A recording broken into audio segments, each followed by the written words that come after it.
lójoojúmọ́ lẹ́mọ̀ gbọ́ròyìn àyíká orílẹ̀-èdè Nàìjíríà àti jákèjádò àgbáyé lédè òyìnbó àti lédè Yorùbá tẹlifíṣàn gan-an ni. ó ti yá o tàgbàtọ̀dọ̀ ẹ jẹ́ àjọ gbádùn Àgídìgbò rédíò vision Àgídìgbò àrà ọ̀tọ̀. kúròyìn àsìkò tó kún kẹ́kẹ́. ohùn ará ìlú dìgì àlọ́yé ó ń kọ́ lálá. Akojopo 88.7 FM.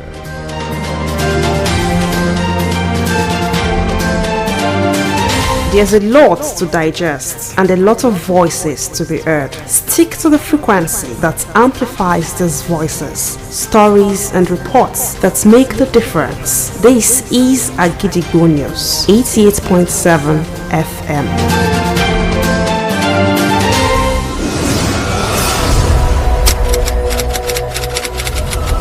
This is Kunle Amzat Studio, Akojopo 88.7 FM. Welcome to News Around the World.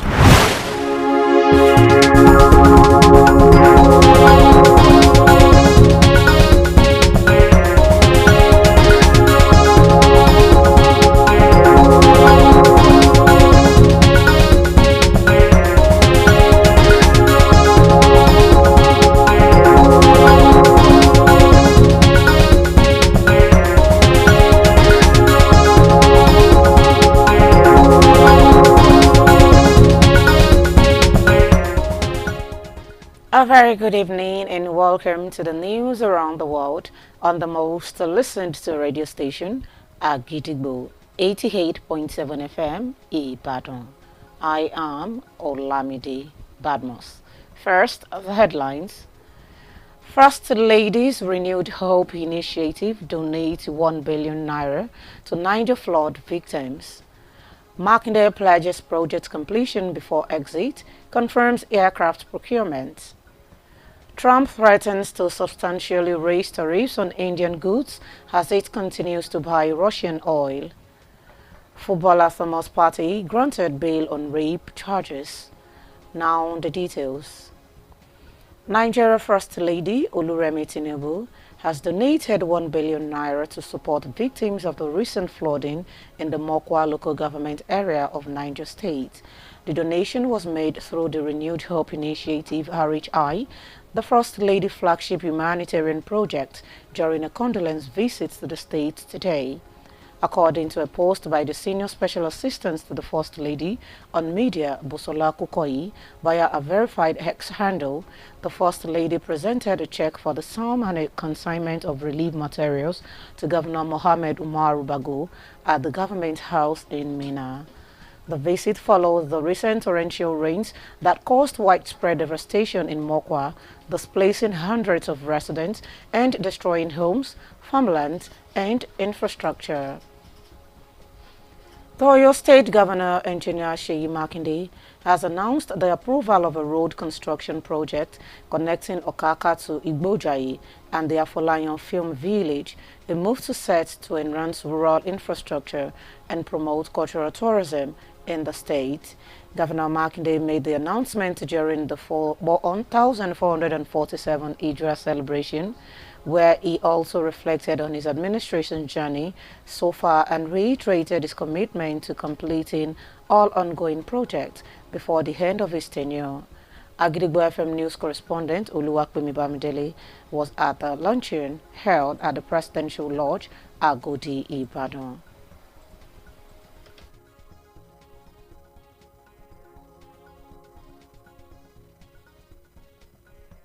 Muslim Ummah across all zones of Oyo State, traditional rulers, top government functionaries gathered at the Presidential Lodge of the Government House for the Idra 1447 luncheon with the Oyo State Governor, Engineer Oluseyi Abiodun Makinde.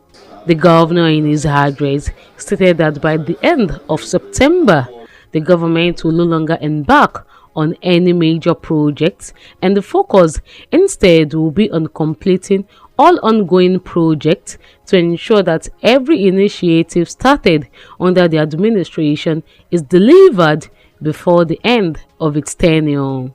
Governor Makinde, while applauding the guest lecturer, Sheikh Dekrila Yaya for his sermon.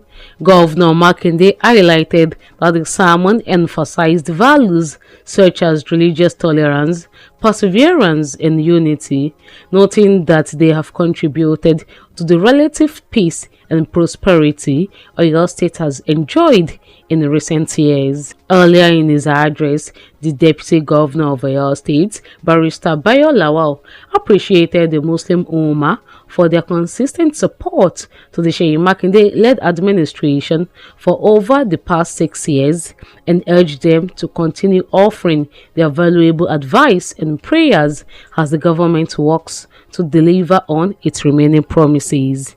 The guest lecturer, Sheikh Dekrila Yaya, highlighted the importance of Hijrah, stressing that it symbolizes positive change in lifestyle and urged Muslims to embrace self-preservation, tolerance, and peaceful coexistence, adding that a true Muslim promotes unity and avoids strife. In their separate goodwill messages, the Aláàfin of Ọ̀yọ́, Ọba Hakeem Abimbola Owade, Dr. Bilial Shitu, Alhaja Ramat Adepoju all appreciated Governor Makinde for his people-centered policy and for being an advocate of religious tolerance among all religions in Oyo State. And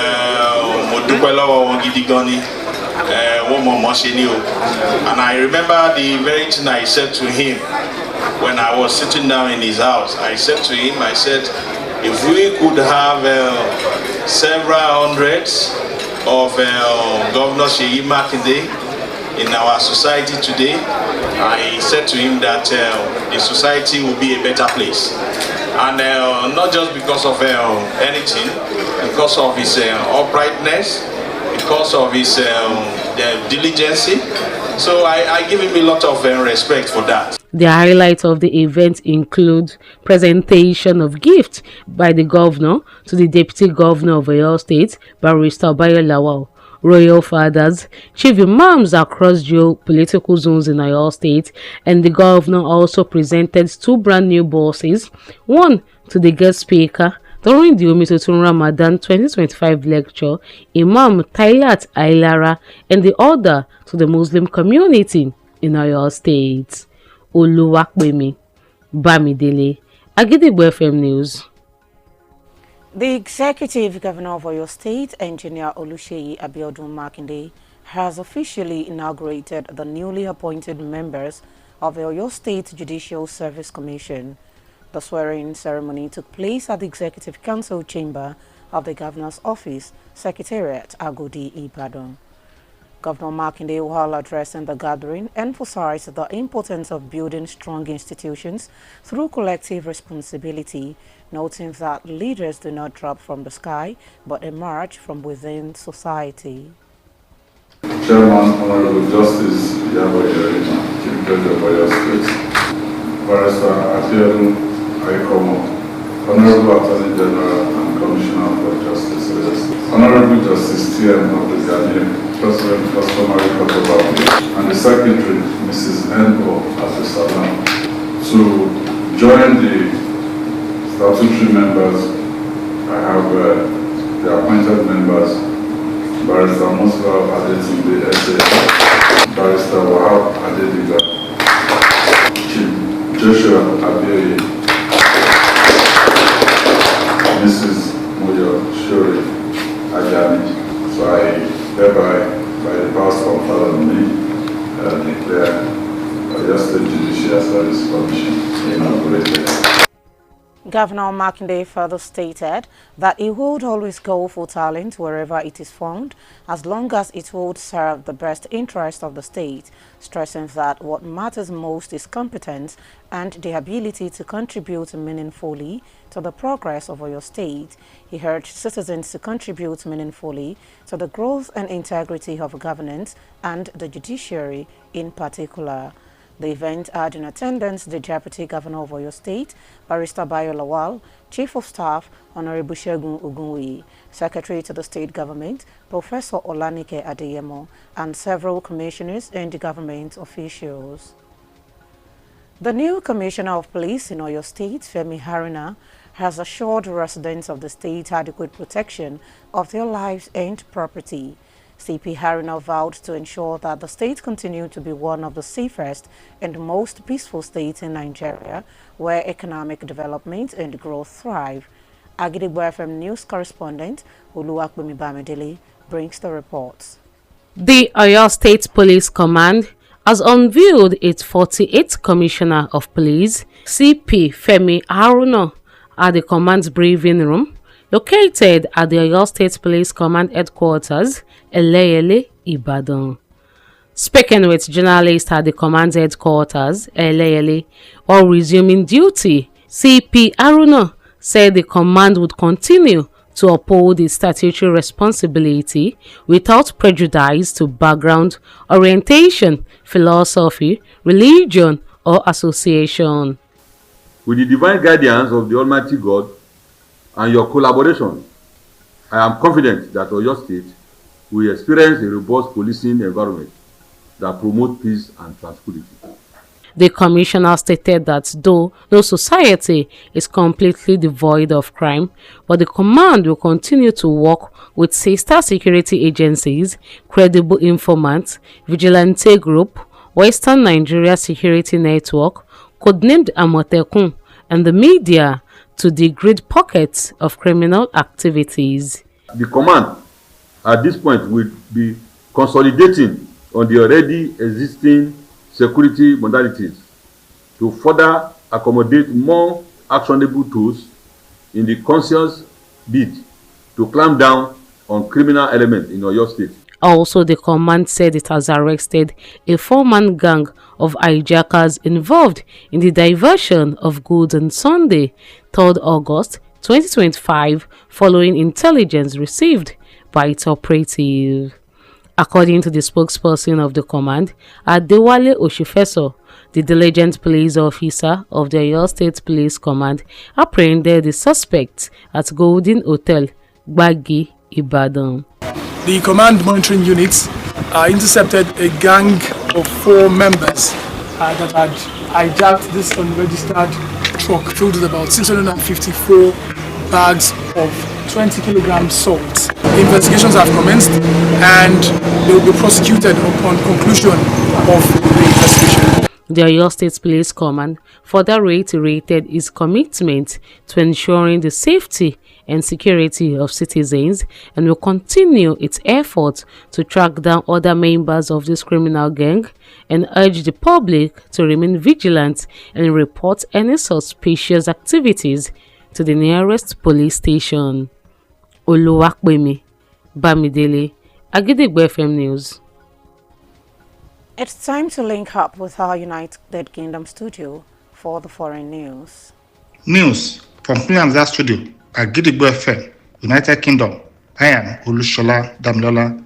The Brazilian Supreme Court has ordered the house arrest of former President Jair Bolsonaro, who is on trial over an alleged plot to overturn the results of the 2022 presidential election.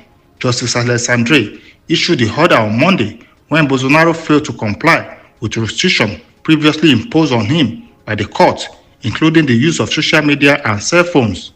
The former president will serve house arrest at his residence and will not be allowed to have visitors except for his lawyers and people authorized by the court. He is also prohibited from using his cell phone. Bolsonaro's eldest son, Senator Flavio, however, criticized the court's decision as a claim his father had never defied the court order.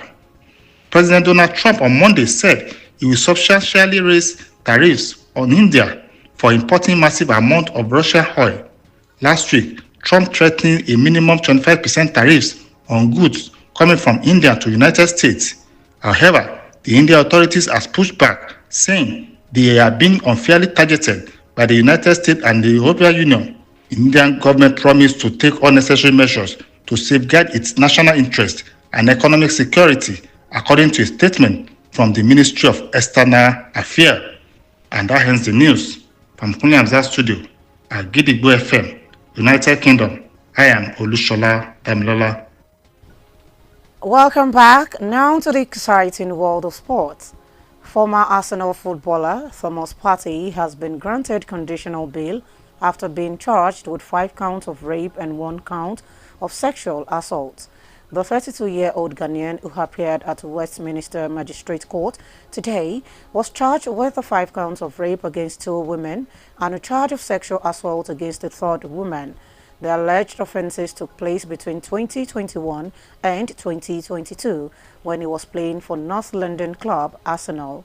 The former Arsenal footballer was charged 4 days after leaving the club.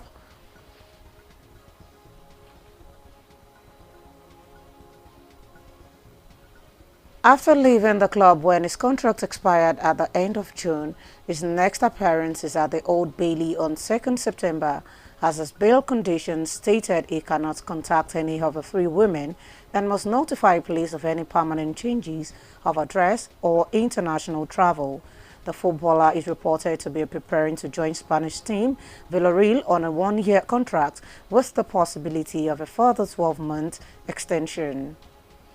Before we end the news around the world this evening, here are the headlines again. First Lady's Renewed Hope Initiative donate $1 billion to Niger flood victims. Makinde pledges project completion before exit, confirms aircraft procurement. Trump threatens to substantially raise tariffs on Indian goods as it continues to buy Russian oil. Footballer Thomas Partey granted bail on rape charges. Don't forget that you can listen to us live on our website www.agidigbo887fm.com. You can also download our mobile app on Google Play Store and iOS. Simply search for Agidigbo 88.7 FM. Follow us on Facebook at Agidigbo 88.7 FM, on Twitter and Instagram at Agidigbo 887 FM, and subscribe to our YouTube channel. If you have news stories and tips for us, contact our newsroom on 070-8714-4865 or send us a mail on newsroom@agidigbo887fm.com. And just before we go on the news around the world this evening, here is a quick tip. Learning is the only thing the mind never exhausts, never fears, and never regrets. And with that, we've come to the end of the news around the world on the most listened to radio station, Agidigbo 88.7 FM, Ibadan. I am Olamide Badmos. Thank you for listening. Good evening. News is information, and information is power. At Agidigbo 88.7 FM, we bring the news from top to bottom. The Oyo State government has said the over 1.5 million out-of-school children. We give you reports from Oyo State. The Oyo State House of Assembly has called for thorough investigation. The Southwest in Nigeria and the rest of the world. Has clarified that the body did not receive any cash support from international development. Trust us to keep you informed every hour, every day. Agidigbo 88.7 FM, the people's voice. Agidigbo 88.7 FM.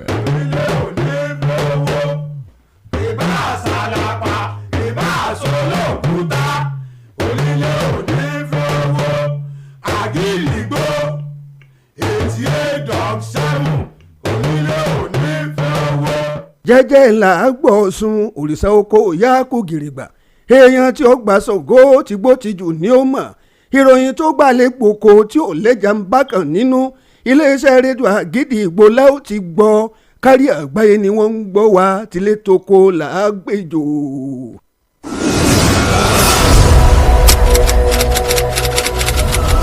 This is Kunle Amzat Studio, Agidigbo 88.7 FM. Ẹ káàbọ̀ sórí àkójọpọ̀ ìròyìn.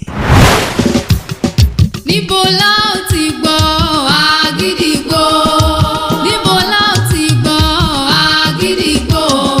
Ìròyìn lẹ́kùnrẹ́rẹ́ Àgídìgbò FM 88.7 la ó ti máa gbọ́.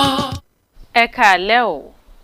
Àkójọpọ̀ ìròyìn wa rèé fún tàlẹ́ òní láti iléeṣẹ́ rédíò Àgídìgbò 88.7 FM Ìbàdàn. Ìkànnì àkọ́kọ́ tá ń gbọ́ jù lórí àtẹ ìgbéléwọ̀n Títílayọ̀ Àkàndé lóníròyìn yín ṣáájú ẹ̀gbọ́n kókó tó wà nínú àkójọpọ̀ ìròyìn náà. Àjọ ìrètí ọ̀tun RHI tí obìnrin àkọ́kọ́ lórílẹ̀‐èdè yìí gbé bílíọ̀nù kan náírà kalẹ̀ fún àwọn tó ṣe àforígbà ìṣẹ̀lẹ̀ ẹ̀kún omi nípínlẹ̀ Niger. Mákindé jẹ́jẹ́ láti parí àwọn iṣẹ́ àkànṣe gbogbo kí ìṣàkóso rẹ̀ ó tó tẹnubodò, bẹ́ẹ̀ ló fìdí ríra ọkọ̀ òfurufú múlẹ̀. Donald Trump dúnkòokò láti tún ṣe àlékún iye owó orí lórí àwọn ọjà orílẹ̀-èdè India níbi wọ́n ṣe ń tẹ̀síwájú láti ra epo ilẹ̀ Russia. Wọ́n ti dá agbábọ́ọ̀lù ikọ̀ Arsenal tẹ́lẹ̀ Thomas Partey sílẹ̀ lórí ẹ̀sùn ìfipábánilòpọ̀ tí wọ́n fi kàn án. Ìròyìn ọ̀hún rèé lẹ́kùnrẹ́rẹ́. Obìnrin àkọ́kọ́ lórílẹ̀-èdè wa Nàìjíríà, Sẹ́nitọ̀ Olúrẹ̀mí Tinubu ló ti gbé bílíọ̀nù kan náírà kalẹ̀ láti ṣe àtìlẹ́yìn fún àwọn tó ṣe àforígbà ìṣẹ̀lẹ̀ ẹ̀kún omi níjọba ìbílẹ̀ Mọ́kọ́à nípínlẹ̀ Niger. Ẹ̀bùn owó yìí ló gbé kalẹ̀ látara ètò ìrètí ọ̀tun RHI, iṣẹ́ àkànṣe ṣíṣe àánú fún ọmọnìyàn. Aya rẹ̀ tó ṣiṣẹ́ lójú rẹ̀ lásìkò àbẹ̀wò ìbánikẹ́dùn tó ṣe sí ìpínlẹ̀ ọ̀hún lónìí.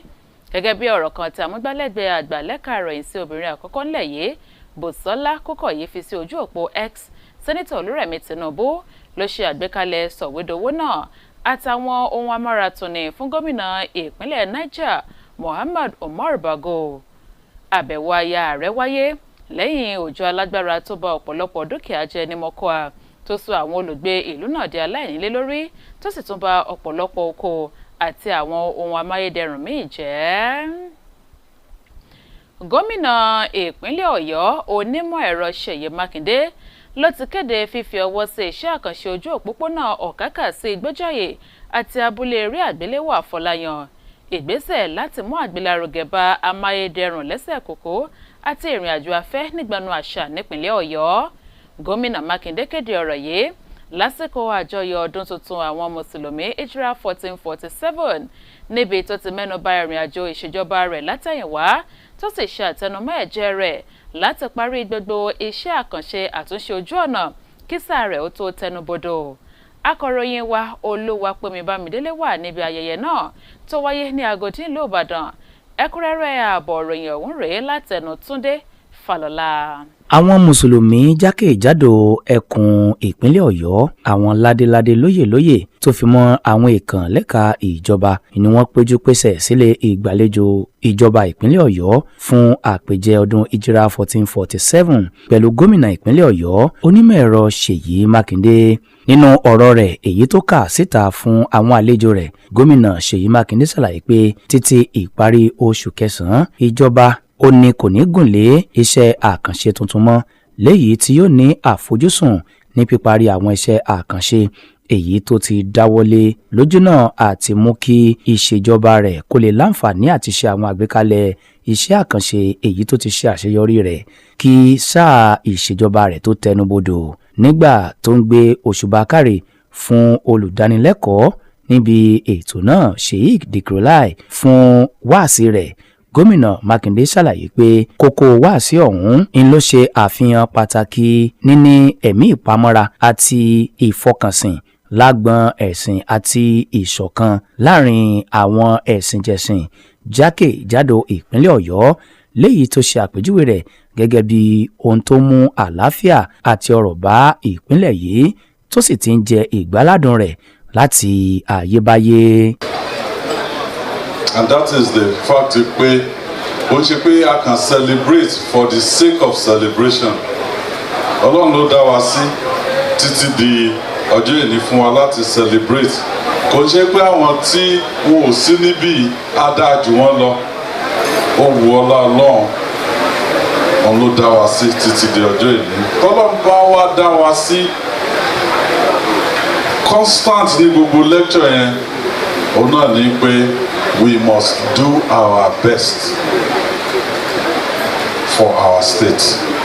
Nínú ọ̀rọ̀ ìkíni káàbọ̀ rẹ̀, igbákejì gómìnà ìpínlẹ̀ Ọ̀yọ́, amòfin Báyọ̀ Lawal, ń ló dúpẹ́ lọ́wọ́ àwọn mùsùlùmí fún àtìlẹ́yìn wọn fún ìṣèjọba gómìnà Ṣèyí Mákindé láti bí ọdún 6 sẹ́yìn, tó sì rọ̀ wọ́n láti má ṣe tẹ̀tì ní mímọ́ gbàdúrà fún ìṣèjọba tó wà lóde yìí lójúnà àti jẹ́ kó lè mú ẹ̀jẹ̀ rẹ̀ ṣẹ.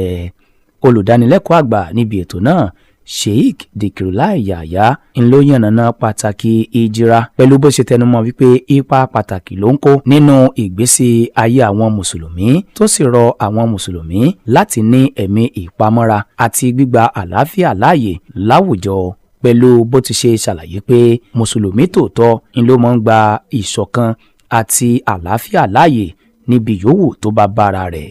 Nínú ọ̀rọ̀ ọ̀tọ̀ọ̀tọ̀ èyí tí wọ́n fi léde níbi ètò náà, Aláàfin tìlú Ọ̀yọ́ Ọba Hakeem Abímbọ́lá Ọ̀wádé àti ọ̀mọ̀wé Bilawu Shitu tó fi mọ́ Alhaja Ramat Adépọ̀jù ni wọ́n dúpẹ́ gidigidi lọ́wọ́ gómìnà ìpínlẹ̀ Ọ̀yọ́ ní àwọn èèyàn lọ́kàn lágbọn ìṣèjọba rẹ̀ léyìí tí ó sì gba àlàáfíà láàyè láàrin ẹ̀sìnjẹsìn nípínlẹ̀ Ọ̀yọ́. Lára àwọn tó ṣẹlẹ̀ níbi ètò náà ìní bí gómìnà ti ṣe pín ẹ̀bùn fún àwọn èèyàn lágbọn òṣèlú àti ìṣèjọba bíi igbákejì gómìnà ìpínlẹ̀ Ọ̀yọ́ amòfin Báyọ̀ Làwà, àwọn lọ́balọ́ba tó fi mọ́ àwọn ìmáàmù àgbà jákèjádò ẹkùn ìpínlẹ̀ Ọ̀yọ́ àti ọkọ̀ tuntun méjì èyí tí wọ́n gbé ọ̀kan fún ìmáàmù àgbà omi tuntun Ramadan Lecture 2025 Imam Tairat Ailara àti èkejì fún àwùjọ mùsùlùmí nípínlẹ̀ Ọ̀yọ́. Túndé Fálọlá ló ń jábọ̀ ròyìn fún iléeṣẹ́ Àgídìgbò FM. Nínú ìròyìn mi ẹ̀wẹ̀, gómìnà ìpínlẹ̀ Ọ̀yọ́ onímọ̀ ẹ̀rọ Olúṣèyí Abíọ́dún Mákindé ló ti ṣiṣọ́ lójú àwọn ọmọ ìgbìmọ̀ tuntun àjọ tó ń rí sọ́rọ̀ ẹ̀ka ètò ìdájọ́ ní ìpínlẹ̀ Ọ̀yọ́. Ètò ìbúra fúnni náà ló wáyé lónìí níka ìgbìmọ̀ aláṣẹ ọ́fíìsì gómìnà tó wà lọ́gbà sẹkítẹ́ríàtì nílùú Ìbàdàn. Gómìnà Mákindé nígbà tó ń bá àwọn èèyàn sọ̀rọ̀ ó tẹnumọ́ pàtàkì ìfilélẹ̀ àwọn iléeṣẹ́ tó nítumọ̀ nípasẹ̀ píparapọ̀ láti ṣe ojúṣe. Bẹ́ẹ̀ ló tọ́ka sí pé àwọn adarí àti aṣáájú kí ìbò látọ̀run dípò bẹ́ẹ̀ inú àwùjọ yìí náà ni wọ́n ti ń jáde wá. Gómìnà Mákindé tún ṣàlàyé wípé ńṣe lòun ó mọ̀ lò fún àwọn tí ọgbọ́n wọn bá tayọ níbikíbi níwọ̀n ìgbà tí yóò bá ti ṣe àǹfààní fún ìpínlẹ̀ Ọ̀yọ́. Ó tẹnumọ́ ọ̀rọ̀ rẹ̀ wípé ó ṣe pàtàkì jùlọ láti mú yányán tóun ti láti ní agbára láti dákún ìlọsíwájú ìpínlẹ̀ Ọ̀yọ́. Ó rọ àwọn aráàlú láti fi ọgbọ́n àti ẹ̀bùn wọn dá sí ìdàgbàsókè ẹ̀ka ètò ìdájọ́ ní pàtàkì jùlọ. Lára àwọn tó wà níbi ètò ọ̀hún ní igbákejì gómìnà amòfin Báyọ̀ Lawal, olórí òṣìṣẹ́ sí gómìnà ọ̀nàrẹ́bù Ṣẹ́gun Ògúnwòye, akọ̀wé sí ìjọba àpapọ̀ ọ̀jọ̀gbọ́n Ọláníkẹ́ Adéyẹmọ àtàwọn kọmíṣánná tó fi mọ́ àwọn aṣojú ìjọba. Kọmíṣánná ọlọ́pàá tuntun nípìnlẹ̀ Ọ̀yọ́ Fẹ́mi Haruna ló ti fọwọ́ ìdánilójú sọ̀yà fún àwọn olùgbé ìpínlẹ̀ yìí wípé ààbò tó péye yóò dájú lórí ẹ̀mí àti dúkìá wọn. CP Haruna jẹ́jẹ́ láti rí i dájú pé ìpínlẹ̀ Ọ̀yọ́ jẹ́ ọ̀kan lára àwọn ìpínlẹ̀ èyí tí ààbò ti dájú jùlọ tí àlàáfíà sì ti jọba jùlọ lórílẹ̀‐èdè Nàìjíríà níbi tí ètò ọrọ̀ ajé òtún ti gbòòrò sí i. Akọ̀ròyìn wa Olúwapọ̀mí Bámidélé jábọ̀ ìròyìn, ẹ̀kúnrẹ́rẹ́ ààbọ̀ ìròyìn ọ̀hún rèé látẹnu Ọláìtàn Alátiṣe. Iléeṣẹ́ ọlọ́pàá ìpínlẹ̀ Ọ̀yọ́ ṣiṣọ́ lójú kọmíṣánná iléeṣẹ́ ọlọ́pàá ìpínlẹ̀ Ọ̀yọ́ ẹlẹ́ẹ̀kejìdínláàádọ́ta CP Fẹ́mi Haruna ní yàrá àpérò iléeṣẹ́ náà tó wà ní olú iléeṣẹ́ ọlọ́pàá ìpínlẹ̀ Ọ̀yọ́ ní Ẹlẹ́yẹlé nílùú Ìbàdàn. Nígbà tó ń bá àwọn oníròyìn sọ̀rọ̀ ní olú iléeṣẹ́ ọlọ́pàá ìpínlẹ̀ Ọ̀yọ́ ní Ẹlẹ́yẹlé nílùú Ìbàdàn lásìkò tó bẹ̀rẹ̀ iṣẹ́, CP Haruna ní iléeṣẹ́ náà ó tẹ̀ iwájú láti máa ṣe ojúṣe rẹ̀ ní ìbámu pẹ̀lú ìlànà òfin. Kọmíṣánná yìí jẹ́ kó di mímọ̀ pé bí ó tilẹ̀ jẹ́ wípé kò sí àwùjọ kankan tán àti kí ń dá ẹ̀ṣẹ̀, àmọ́ iléeṣẹ́ náà ó tẹ̀ àwọn olùgbé ibẹ̀. Tòun ti bẹ́ẹ̀ ni wọ́n jẹ́ kó di mímọ̀ pé àwọn ó tẹ̀ wájú nínú akitiyan wọn láti dọdẹ àwọn ẹgbẹ́ ikọ̀ ọ̀daràn míì, tán sì rọ àwọn aráàlú láti jẹ́ òjúlọ lákànfin ṣọ́rí kí wọ́n sì máa fi àwọn nǹkan tó bá ti mú ìfura dání tó iléeṣẹ́ ọlọ́pàá tó bá súnmọ́ wọn létí. Ọláìtàn Alátiṣe ló ń jábọ̀ ròyìn fún iléeṣẹ́ Àgídìgbò FM. Ní báyìí ẹ jẹ́ ká darapọ̀ mọ́ oníròyìn wa nílé iṣẹ́ rédíò Àgídìgbò FM nílùú London, orílẹ̀-èdè United Kingdom fún ìròyìn ilẹ̀ òkèèrè. Ìròyìn rèé láti Àgídìgbò studio ẹ̀ka ti United Kingdom. Ọdúnayọ̀ Ògúnládé ni oníròyìn yín. Ilé ẹjọ́ tó ga jùlọ lórílẹ̀-èdè Brazil ti pàṣẹ pé kí wọ́n lọ ju ààrẹ tẹ́lẹ̀ rí lórílẹ̀‐èdè náà Jair Bolsonaro sẹ́wọ̀n abẹ́lé ẹni tó ń kojú ìgbẹ́jọ́ lórí ẹ̀sùn wípé ó gbìdánwò láti yí àbájáde èsì ìdìbò sí ipò ààrẹ orílẹ̀‐èdè náà tọdún 2022. Adájọ́ Alexander de Moraes ló gbé ìdájọ́ náà kalẹ̀ lọ́jọ́ Ajé pẹ̀lú àlàyé pé Bolsonaro kọ̀ láti tẹ̀lé ìdájọ́ tí ilé-ẹjọ́ ti gbé kalẹ̀ ṣáájú àkókò yìí pé kò gbọdọ̀ lo ìkànnì ìbánidọ́rẹ̀ẹ́ rẹ̀ bẹ́ẹ̀ sì ni kò gbọdọ̀ lo ẹ̀rọ ìbánisọ̀rọ̀ rẹ̀ ṣùgbọ́n gbogbo òfin náà ló rú nítorí náà adájọ́ ti ní láti àkókò yìí lọ kò gbọdọ̀ kúrò nínú ilé rẹ̀ níbi tó ti ń ṣẹ̀wọ̀n abẹ́lé ọ̀hún bẹ́ẹ̀ sì ni kò gbọdọ̀ gbàlejò àyàfi àwọn agbẹjọ́rò rẹ̀ àtàwọn èèyàn péréte tílé ẹjọ́ gbà láàyè láti lọ rí i. Ẹ̀wẹ̀ àkọ́bíkùnrin ààrẹ tẹ́lẹ̀ rí ọ̀hún aṣòfin Flavio Bolsonaro bu ẹnu àtẹ́lu ìdájọ́ náà pẹ̀lú àfikún pé bàbá òun kò lòdì sí ìdájọ́ tí ilé ẹjọ́ gbé kalẹ̀ ṣáájú àkókò yìí gẹ́gẹ́ bó ṣe sọ lóòrọ̀ òní. Níṣe lọ̀rọ̀ tún dàbí eré orí ìtàgé lánàá ọjọ́ Ajé nígbà tí Trump dúnkokò mọ́ orílẹ̀-èdè India láti ṣàdékùn owó orí ọjà wọn látàrí pé wọ́n ń ra epo lọ́wọ́ orílẹ̀-èdè Russia. Àmọ́ lójú ẹsẹ̀ làwọn aláṣẹ India náà ti fèsì sọ̀rọ̀ náà pẹ̀lú àlàyé pé ilẹ̀ Amẹ́ríkà àti ilẹ̀ Europe mọ̀ọ́mọ̀ lójú ìjà kọ àwọn lẹ́ka ètò ọrọ̀ ajé ni látàrí ogun tó ń lọ láàrin Russia àti Ukraine. Bí ẹ kò bá gbàgbé ọ̀sẹ̀ tó kọjá ni Trump ṣe àlékún owó orí ọjà India sí ìdá 25% kó tó tún kéde pé òun yóò tún ṣe àlékún rẹ̀ báyìí. Àmọ́ ilẹ̀ India ti sọ di mọ̀ wípé gbogbo ohun tó bá gbà ni àwọn yóò fún un. Àwọn ní láti dáàbò bo ètò ọrọ̀ ajé àwọn nítorí pé kò gbọdọ̀ bàjẹ́. Kò ní jù báyìí lọ láti iléeṣẹ́ rédíò Àgídìgbò ẹ̀ka ti United Kingdom. Ọdúnayọ̀ Ògúnládé ni oníròyìn. Ẹ káàbọ̀ padà látọ̀dọ̀ oníròyìn wa níléeṣẹ́ rédíò Àgídìgbò FM ẹ̀ka ti United Kingdom níbi tá a ti gbọ́ ìròyìn ilẹ̀ òkèèrè. Lẹ́ka eré ìdárayá. Agbábọ́ọ̀lù ọmọ ikọ̀ Arsenal tẹ́lẹ̀ rí Thomas Partey ni wọ́n ti dá sílẹ̀ lẹ́yìn tí wọ́n fi ẹ̀sùn 5 ọ̀tọ̀ọ̀tọ̀ kàn tó ní í ṣe pẹ̀lú ìfipábánilòpọ̀ àti ìwùwà kò tọ́ sí ni. Ọmọ orílẹ̀-èdè Ghana ẹni ọdún 32 náà ló yọjú sí ilé ẹjọ́ májísírèètì Westminster lónìí níbi tí wọ́n ti ka ẹ̀sùn fífi ipá bá àwọn obìnrin 2 ọ̀tọ̀ọ̀tọ̀ lò pọ̀ sí létí àti wíwu ìwà kò tọ́ sí obìnrin míì. Ìṣẹ̀lẹ̀ yìí wáyé láàrin ọdún 2021 sọ́dún 2022 nígbà tó ń gbá bọ́ọ̀lù fún ẹgbẹ́ agbábọ́ọ̀lù Arsenal. Ọjọ́ 4 lẹ́yìn tí àdéhùn ìṣiṣẹ́pọ̀ rẹ̀ pẹ̀lú ikọ̀ Arsenal tẹnubodò lópin oṣù kẹfà ni wọ́n náwó gan Thomas Partey. Ẹ̀wẹ̀ ọjọ́ kejì oṣù kẹsàn-án ni yóò tún mójú ba ilé ẹjọ́ pẹ̀lú àlàyé pé kò gbọ́dọ̀ kàn sí àwọn obìnrin náà bẹ́ẹ̀ ló gbọ́dọ̀ fi tó àwọn ọlọ́pàá létí bí àyípadà ilégbèé rẹ̀ bá fẹ́ wáyé. Àgbábọ́ọ̀lù ọ̀hún ni wọ́n ní ó ń gbáradì láti darapọ̀ mọ́ ikọ̀ Villarreal lórí àdéhùn ọdún kan. Kí n tó dánu dúró lórí àkójọpọ̀ ìròyìn wa tàlẹ́ òní ẹgbẹ́ kókó inú rẹ̀ lẹ́ẹ̀kan sí i. Àjọ ìrètí ọ̀tun RHI tí obìnrin àkọ́kọ́ lórílẹ̀‐èdè yìí ti gbé bílíọ̀nù kan náírà kalẹ̀ fún àwọn tó ṣe àforígbà ìṣẹ̀lẹ̀ ẹ̀kún omi nípìnlẹ̀ Niger. Mákindé jẹ́jẹ́ láti parí àwọn iṣẹ́ àkànṣe gbogbo kí ìṣàkóso rẹ̀ ó tó tẹnubodò bẹ́ẹ̀ ló fìdí rírọ ọkọ̀ òfurufú múlẹ̀. Donald Trump dúnkòokò láti tún ṣe àlékún iye owó orí lórí àwọn ọjà orílẹ̀-èdè India níbi wọ́n ṣe ń tẹ̀síwájú láti ra epo ilẹ̀ Russia. Wọ́n ti dá agbábọ́ọ̀lù ikọ̀ Arsenal tẹ́lẹ̀ rí Thomas Partey sílẹ̀ lórí ẹ̀sùn ìfipábánilòpọ̀ tí wọ́n fi kàn án. Láti fi ohunkóhun tó wà létí lórí ìròyìn àti ìṣẹ̀lẹ̀ gbogbo ẹ lè pe yàrá ìròyìn wa lórí 07087144865 tàbí ẹ fi àtẹ̀jíṣẹ́ yín ṣọwọ́ sórí @agidìgbò887fm.com. ẹ lè kàn sí wa lórí ìtàkùn ayélujára wa www.agidìgbò887fm.com láti gbọ́ wa ketekete tàbí lórí app wa ẹ lọ sórí Google Play Store kí ẹ download Àgídìgbò 88.7 FM app ẹ wá wa lọ sórí ìtàkùn abánidọ́rẹ̀ẹ́ Facebook Àgídìgbò 88.7 FM àti abánidọ́rẹ̀ẹ́ Instagram @Àgídìgbò 887 FM. Bákan náà ẹ̀wẹ̀ ẹ lè darapọ̀ mọ́ wa lójú òpó YouTube wa Àgídìgbò 887 FM.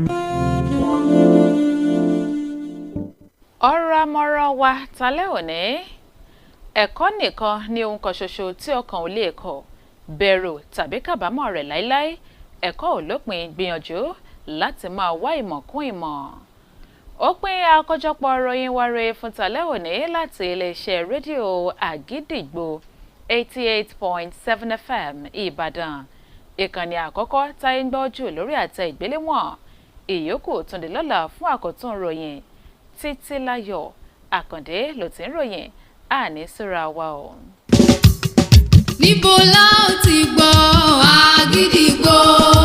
Níbo la ó ti gbọ́ Àgídìgbò? Ìròyìn lẹ́kùnrẹ́rẹ́ Àgídìgbò FM 88.7 la ó ti máa gbọ́. Bí jẹjẹrẹ ti jẹgi tó dáa nínú oko tí sọ ọ́ dìdàkudà bẹ́ẹ̀ ni ìròyìn ẹlẹ́jẹ̀ ìròyìn òfegè irọ́ funfun báláwú ṣe é ṣayé èèyàn dà jìnnà sí kíkọ tàbí títàn ká ìròyìn ẹlẹ́jẹ̀ lórí ẹ̀rọ ayélujára tàbí alátẹnudẹnu ìròyìn ẹlẹ́jẹ̀ dàrúrú ni ẹ jìnnà sí ẹjẹ́ àsòdodo tí gbórílẹ̀-èdè lékè Àgídìgbò FM 88.7 lónìí.